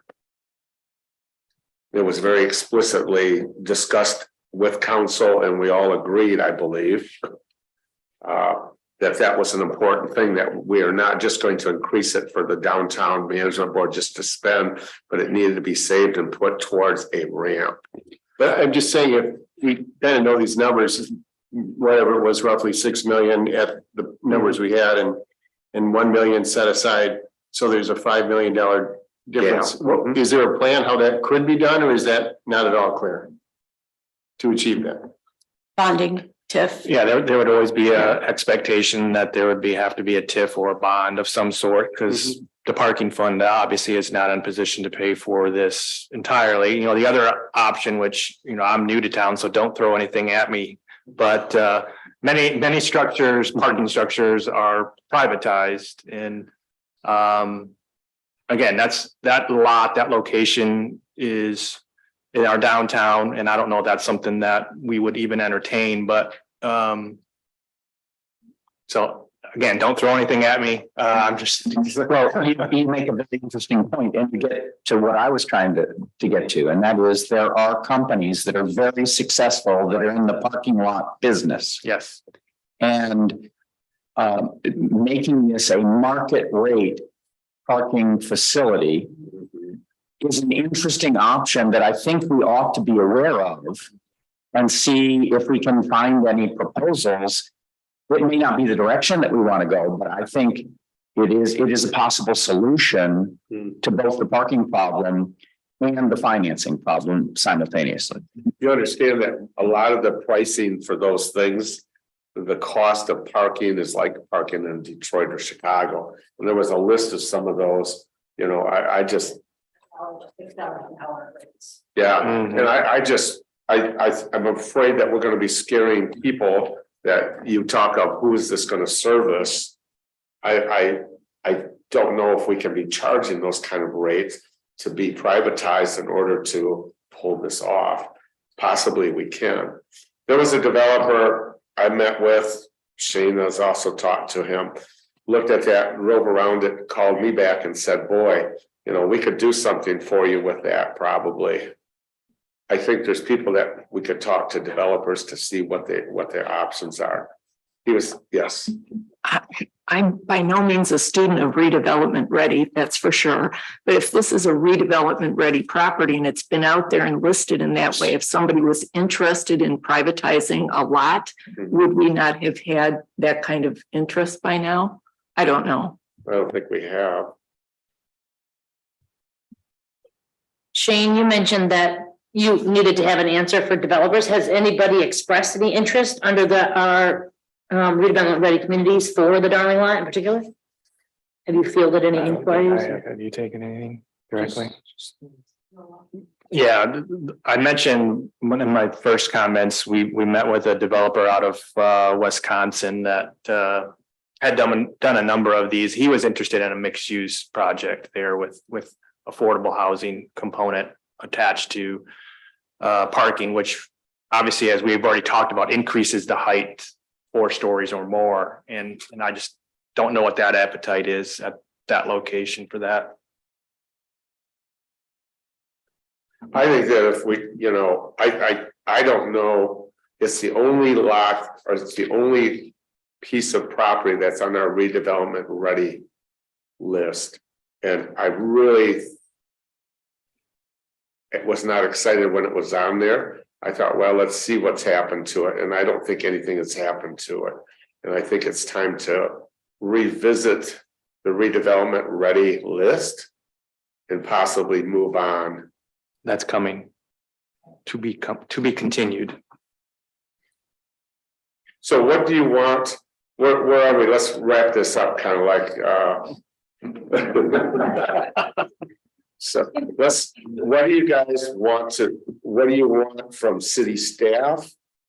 What answers do you want answered? What questions do you have? Do you feel that where it is right now should just let a sleeping dog lie? I don't know. What do you want to do?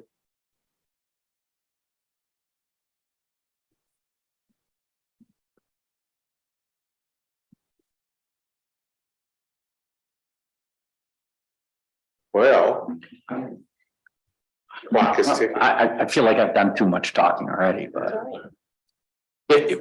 from my point of view, I think it makes the most sense based on what I've heard, limited history, and not having lived through it myself, that the 2 platform design by Walker makes a lot of sense.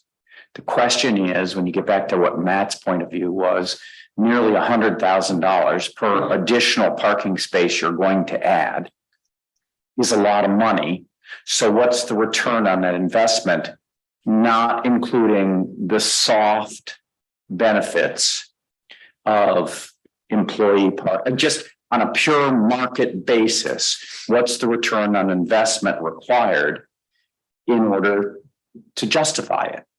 And then we know whether or not it's, when you talk about development ready, the most important part about development ready is, can the developer make any money doing it?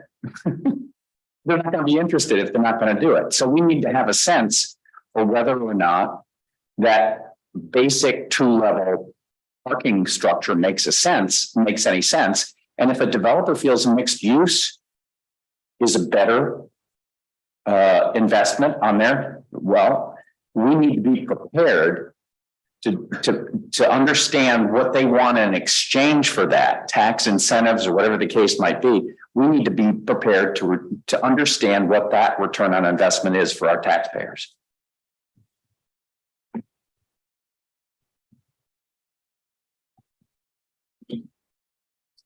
If I just may add, like, Please. I'm not sure 2-story, if you're going to do that.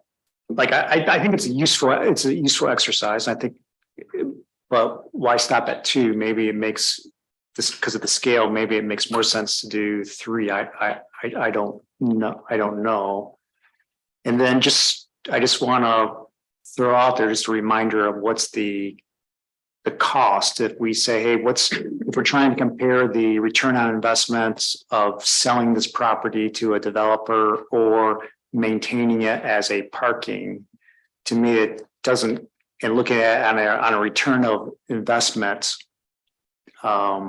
it doesn't seem to be the right way to look at that. So, well, if you sell it to a developer, then you lose all control over the parking spaces that we currently have, and that's not. There's a cost associated. Yeah, there's a cost associated. That's the point that I was trying to make. Is I don't know if I think we're on the same page here. I don't like losing the control of it, because then it becomes a pricing on what does the private business charge to make money. And I'm worried that will be just like in the motels around here during the winter or seasonal time. It's $59 and then it goes to $500, $600 when it's busy. And is that what's gonna happen to our parking ramps?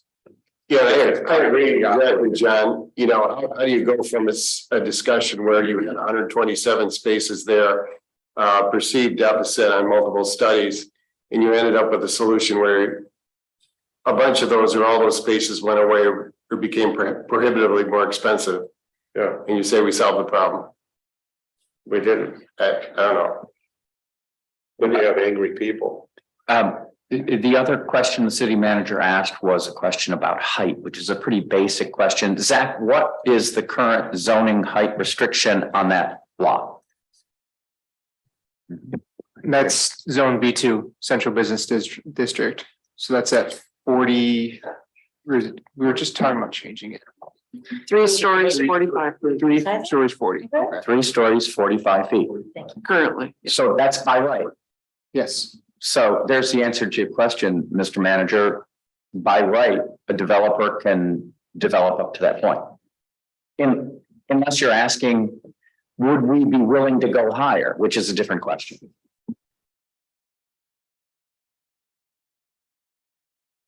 I mean, obviously, if it's parking only, I think three floors can get it done. I think we can see some net gain that I think we all want to see.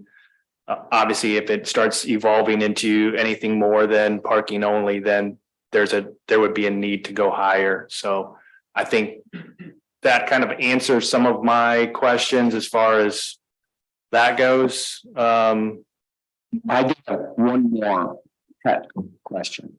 And that is, I'm intrigued by the idea, and I know that this was discounted previously by the Downtown Management Board and Council, about the possibility of solar installation as a roof over the highest level platform, and how that may interface with the city's intention to be green by, what is it, 2035?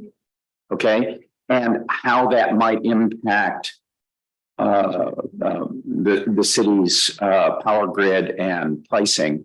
And at some point in time, I'd be looking for answers to that question as well. Me too.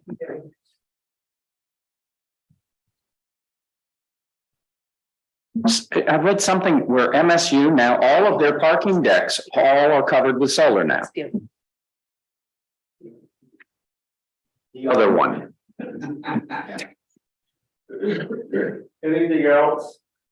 You know, just as a poll here, this is not a vote. Not a vote. How many of you feel that we should for sure go with a multi-level operation that will be not just parking, but will include commercial or residential? Do you want to go and look at this as a 3-4 story thing? Mixed use, Or do you want to just have staff look at parking, and that's our main emphasis? I think that's also what they would like to know, right? parking. Parking. Not mixed use. Parking solar.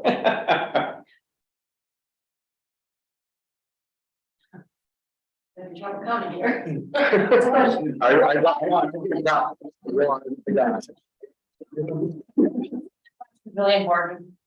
Do I think it's important? Yeah, the way you frame the question is very important. Okay, I'll frame it. Are you looking at parking only, or are you looking at parking mixed use, What about choice number 3? which is? Not moving forward with parking on this location? I mean, I thought that was part of what Shane asked us. And for me, again, I'm new to all this, but I get mixed messages whether or not there is a problem. There seems to be a distinct problem at certain times of the year.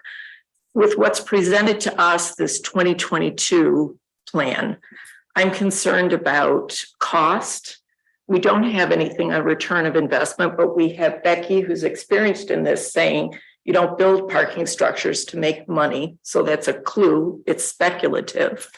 We're going to get projecting 65, 66 spots. That's not that many spots to me. I don't know who they're for.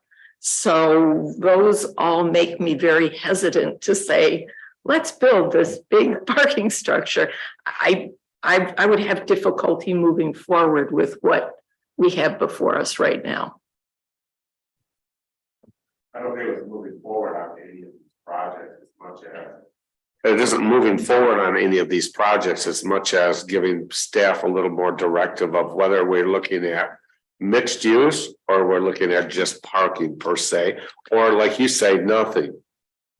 I, at this point, with the information I have, Yeah, don't have enough information to say that putting a parking structure at this location is a good idea.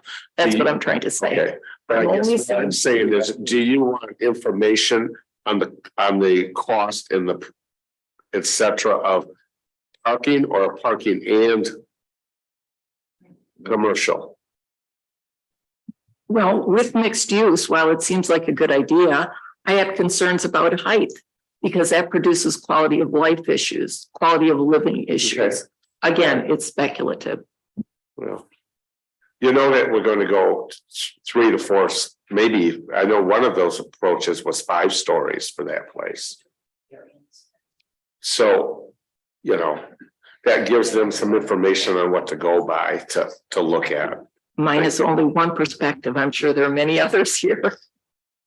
Well, I would be curious to see, a mixed use project and, what impact that would have on parking. If we could do a mixed use project in there, or if a mixed use project was to be put in there that had a significant net gain in parking, depending on how tall it was and, and if there was a way to do it so that the city wouldn't solely be on the hook to pay for the $6 million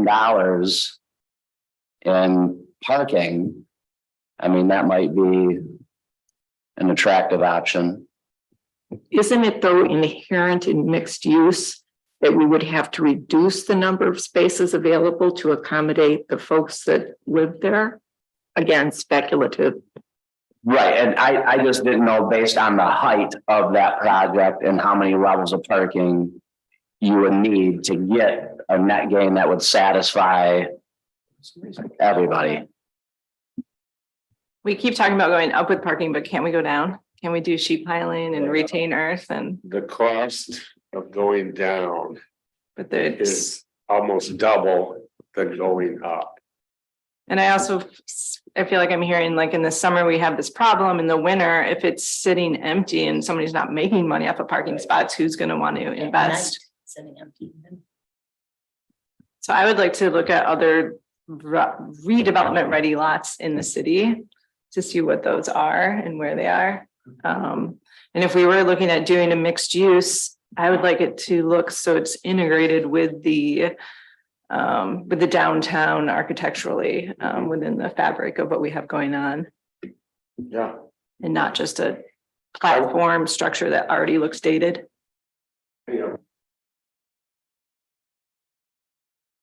And a outside look to it that would be in character with our community. But, I don't see that anything that goes in there has to have that tie into our community, our character that we have now, the historic, if that's what we're moving towards. The outer part of the building should look that way. My concern, excuse me, go ahead. Oh, please go ahead. Go, please. My concern with mixed use is, chances are it would be more luxury condos, and that's not going to solve some of our housing issues. And I don't like the idea of going as high as might be necessary for that. Actually, one of these things they talked about condominiums as the housing part of it, for it to be profitable to pay for it. That was in this Walker plan.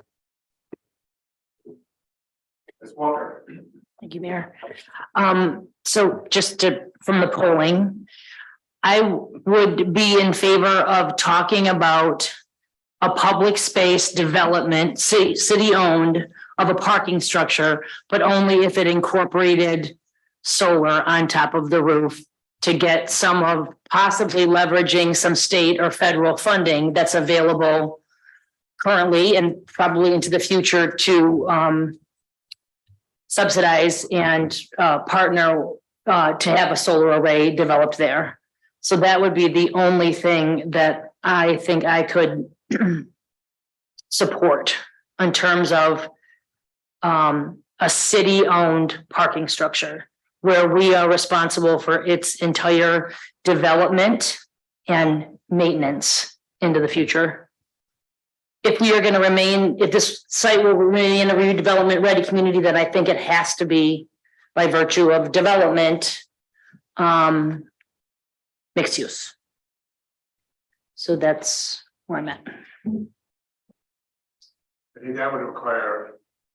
That would require the second level of parking would have to have a roof on it. And I know that the cost on that was $15,000 per space more cost wise than without the roof. Where you, I agree with you, solar's fine, but we're gonna have to find a way to pay for it. Well, solar has a return on investment. The question is, if it's 100 years, it's not very interesting. If it's 15 years, it might be interesting. So we don't know. Anyone else wish to speak? I'm mostly in favor of parking options, but there's been a lot of good points made. Obviously, the biggest one being the relative cost per space of the proposed 2-deck model. Which makes a lot of sense, but it's a significant cost.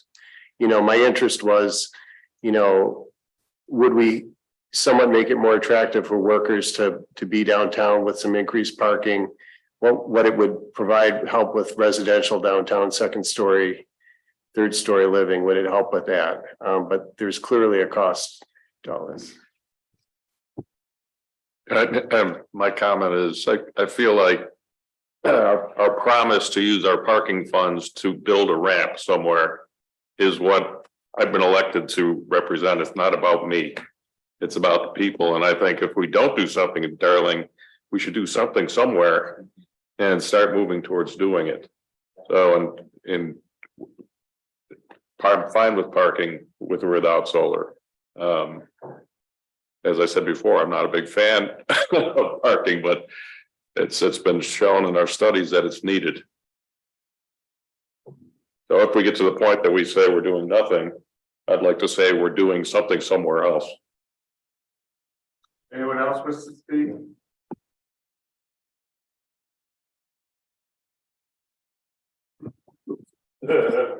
Yeah, I think the discussion obviously will continue as we move forward, and obviously as we get developers interested on that site, we'll bring them forward. I think I have a little bit more knowledge than I had when I started, which is always a good thing. So I certainly appreciate your time and effort this evening.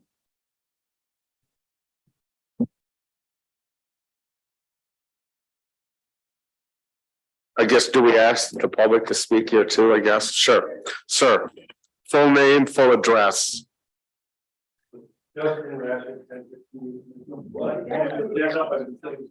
Taxi cab driver, could you take the podium? Great discussion. I don't envy you. I can't help, I'm a business guy and I always think like a business guy, and I don't envy you because you're sitting here trying to make a huge decision with not enough information. It's just not enough information. So, I mean, I guess you think, okay, what keeps coming up is this option of decking, getting the extra 66 spaces. Okay, we don't want to bring in a developer. We want to retain equity and control as a city. Okay, 66 spaces. It costs you $100,000 per space. Okay, well, who can tell us? Is there a way to glean valuable information from, this is not the first parking structure in the world. What is the return per parking space on that $100,000? I mean, and what percent increase is that on the existing parking that you have? Is it a 5% increase in terms of peak season? Is it a 3% increase? Here we are in a county that in 2021 beat Grand Traverse County in total tourism and travel revenue. Any of us know what that number is? I think if I remember correctly, $493 million. Well, how much of that is related to parking? I don't know. What's the cost of not doing anything? I don't know. Well, maybe we need to, even though it's not our area of expertise, but you want to maintain control. Play out, if we are the developer, and we did spend 6.6 million, and we did get 66 spaces there. It's kind of a demonstration project. What will we learn from doing that? How can we recoup that revenue? Do we need to do a special assessment to every business in the downtown district who would benefit from that? And really, what percentage of the year would it be used? And how much revenue would those parking spaces generate? And what would you have to do to change the fees? And I think it would be when you beat your head in business, when you beat your head against a wall, the same wall for 20 some years, you start to think to yourself, we got to tackle this. We got to figure this out. This is embarrassing. We got to solve this problem and move on. And so I guess what you're all saying is making sense. You need more information. You need a return on investment. You need to know what the cost of doing nothing is. Maybe the status quo is fine, but it sure would be good to know more. So where is that information? Where can you obtain that information so that you can make better decisions? And that's all I got to say.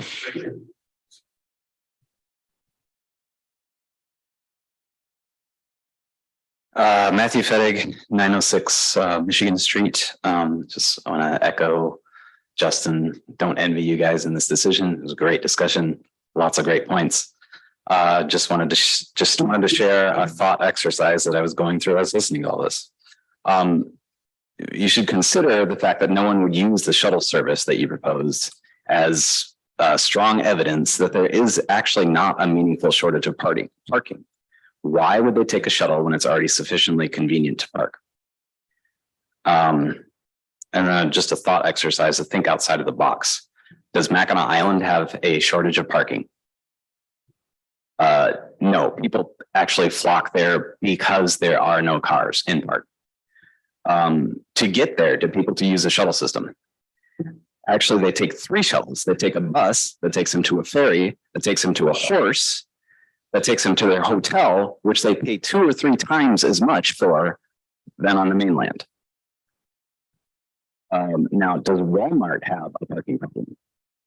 No, the lot is huge. It's empty all year long, mostly empty. It's incredibly convenient to anyone who prefers a car to get to where they want to buy stuff. Probably on a level that you as the city of Petoskey, you as downtown at least, cannot compete with. So the question, or a question that you might want to consider is, who do you want to be? Do you want to compete for convenience with big box stores and strip malls? Convenience is not your value proposition. What is the value proposition of the city of Petoskey? I would argue that it's very similar to the value proposition of Mackinac Island.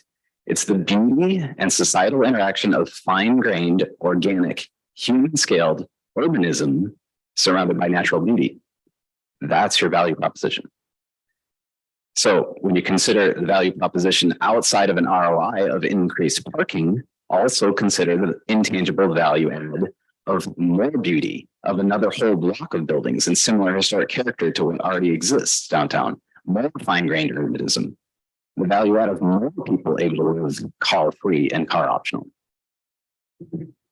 Complicated decision, but I think there's a lot to think about.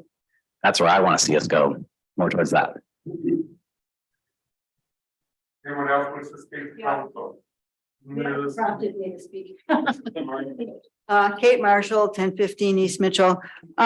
Just a couple of things. When you talked about why downtown workers are not using or interested in shuttle systems. We know, often the downtown worker has a half an hour lunch. And in that half an hour, if you have to wait 10 minutes to get your shuttle and 10 minutes to get back, then you have actually 10 minutes to do the business that you needed to do. So that's why it's not that people are resisting, it's just a non-starter given the structure of a working day. One thing that is important to me, Doug has spoken, and I think you're speaking from the perspective of a management board, right?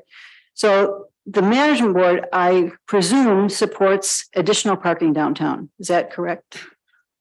You were, though. I mean, you were on the DDA, sorry. Yeah, he was on the management board. I was on the management board, but I was speaking of my opinion. Okay, so there was has the management board weighed in on this issue, though? Managed board has traditionally supported parking in downtown, and they've looked at many, many different models. Okay. In recent years, they are not as gung ho to create 500 spaces in a great big gigantic wreck. But and they are talking more and more at the parking committee level about accessibility and mobility issues and looking at modern options. Okay. But you're in downtown. I don't think there's anyone in downtown who would say, oh, if we didn't have some more parking, especially in the summer months. Yeah, I think the thing that I think of as a business owner is it's not feasible to do a mixed use development on that site and reduce the amount of parking spaces we already have. So that to me is the non-starter. If you can do a deck that's reasonable, that's affordable, or you figure out a way to pay for it, that's great. Or as Ted said, is the do nothing option the option? And when you talk about redevelopment ready sites, the sites are reevaluated every year. So that site does not have to be a redevelopment ready site. When I was on council, I argued against maintaining it as one. I think it should be a parking lot. Thank you. Anyone else wants to speak to council? Well. This meeting is adjourned at 9. What is it? 8:09.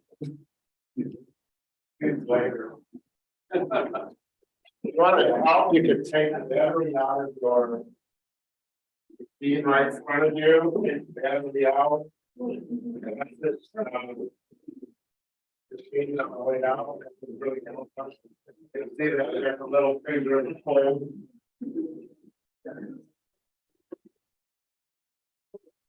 I'll